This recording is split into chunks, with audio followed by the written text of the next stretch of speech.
喺深圳東門，我哋開咗一間港式燒烤海鮮大排檔。我哋嘅品牌喺珠海已經開咗17年，環境闊落舒服，但係價格真係冇大家諗嘅咁貴。好多經過門店嘅客戶睇到裝修環境咁好，都唔太敢入嚟嘗試。但只要入店體驗過嘅客戶，大部分都會成為我哋嘅回頭客。其實嚟我哋呢度食燒烤，人均先幾十蚊，冇睇我哋嘅裝修外觀大氣，但係消費真係好親民。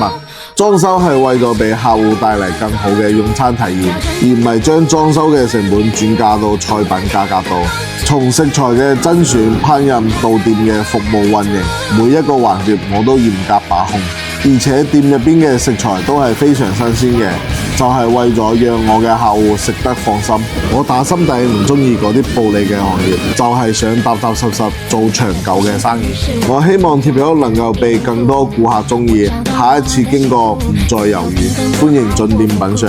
如果冇好嘅用餐體驗，就當我請你。